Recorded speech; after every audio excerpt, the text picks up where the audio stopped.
Então, vamos provar o teorema das funções implícitas no caso em que f de x, y, z igual a zero e g de x, y, z igual a zero.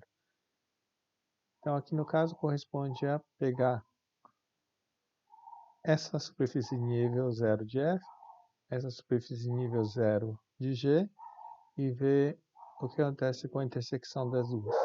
Né? Então, se eu tiver um ponto que está na intersecção das duas superfícies de nível e tal que del fg, del yz é diferente de zero nesse ponto, então não somente o ponto como uma curvinha vai estar na intersecção.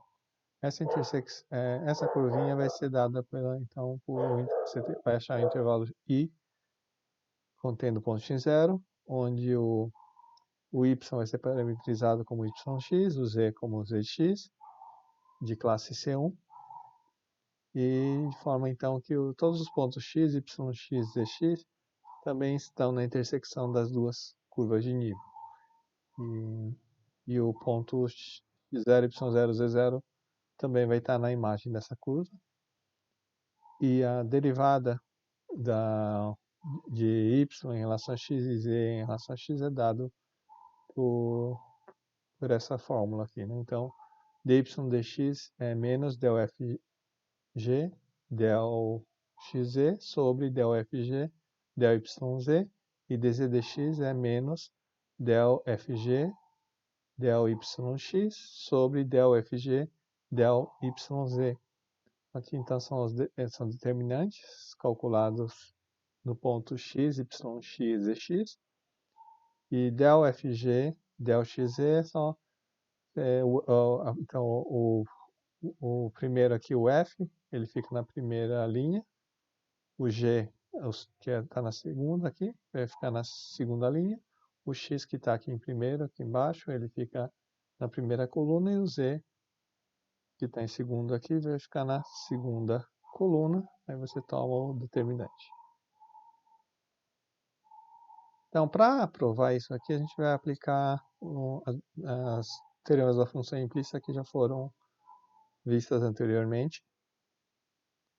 Tá? Então, vamos começar aqui a demonstração.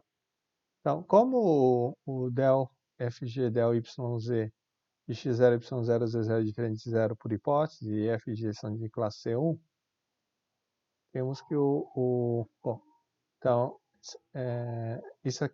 essas aqui são funções contínuas, o determinante dá uma função contínua, então eu consigo achar em torno do ponto x0, y0, z0, eu consigo achar uma bola tal que esse jacobiano aqui dá diferente de zero para todo ponto dentro da bola.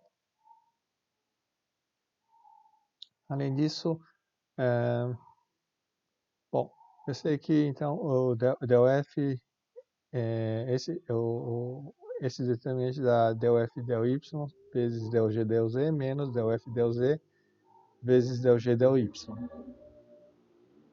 Então, como ele é diferente de zero, então eu tenho que ou del f del y del g del z vai ter que dar zero, ou vai ter que dar diferente de zero, ou del f del z del g del y tem que dar diferente de zero, porque ambos não podem ser zero. Se ambos fossem zero, eu teria que essa diferença seria zero. Então, o que a gente vai fazer é assumir primeiro que del f del y, del g del z é diferente de zero. Se del f del y, del g del z é diferente de zero, então temos que del f del y de x0, y0, z0 é diferente de zero, e del g del z de x0, y0, z0 também é diferente de zero. Então agora, a gente vai aplicar o teorema da função implícita tanto em f quanto em g, usando essas hipóteses aqui.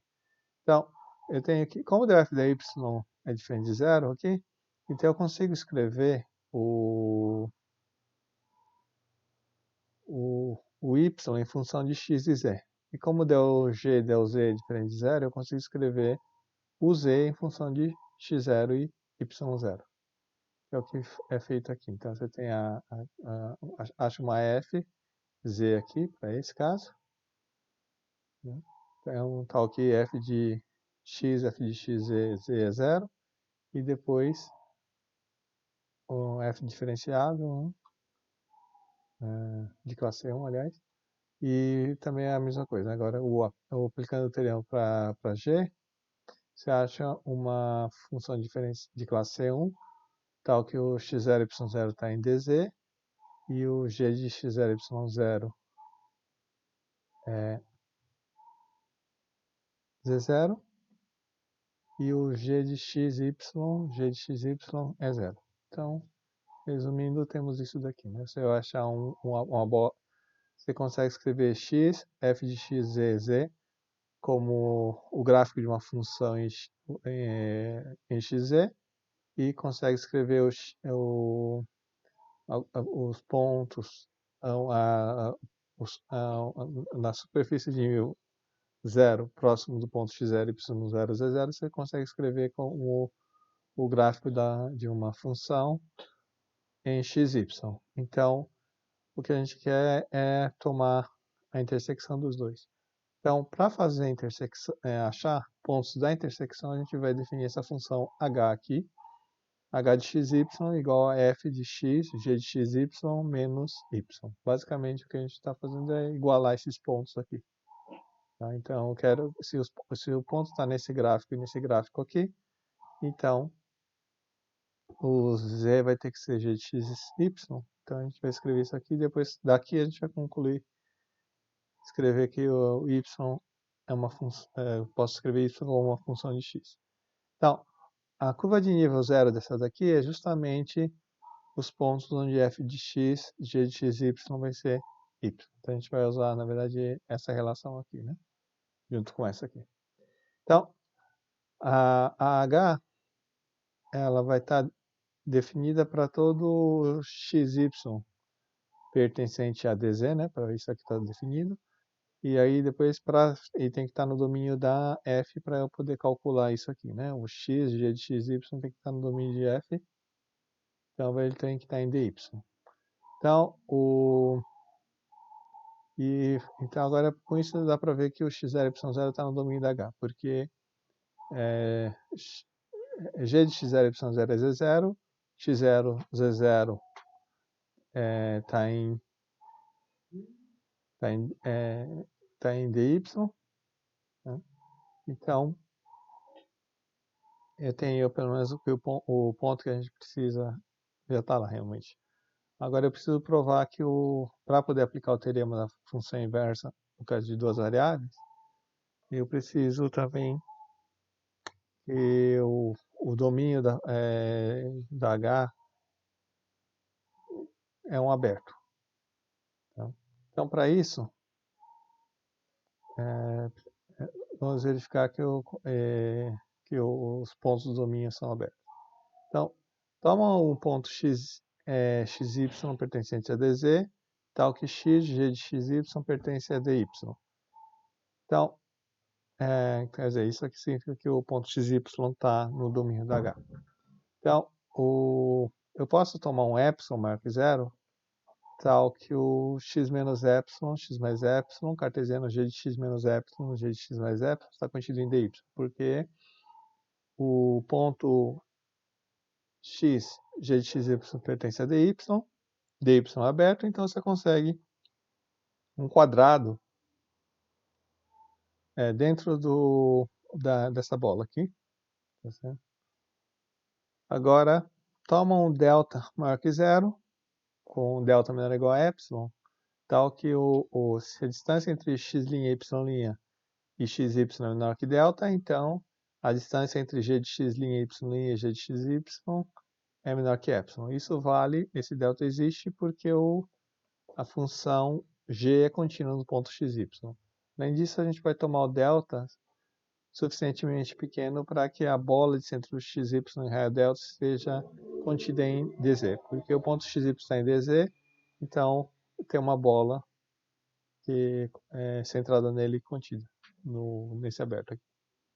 Agora vamos checar que a bola de centro xy em raio delta, ela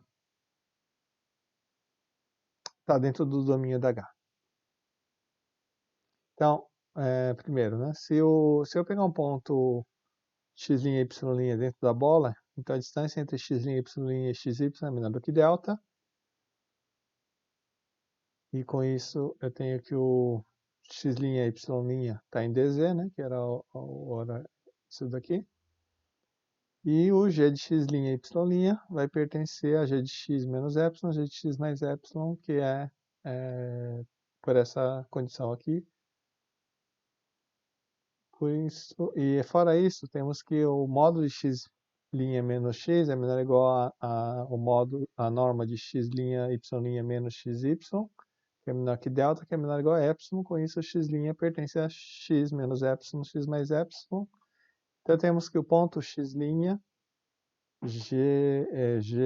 y', ele vai estar no quadrado aqui, esse quadrado aqui, né? Então, o x' está aqui, o g de x', y' vai estar aqui, e como o quadrado está dentro de dy, então o ponto vai estar em dy.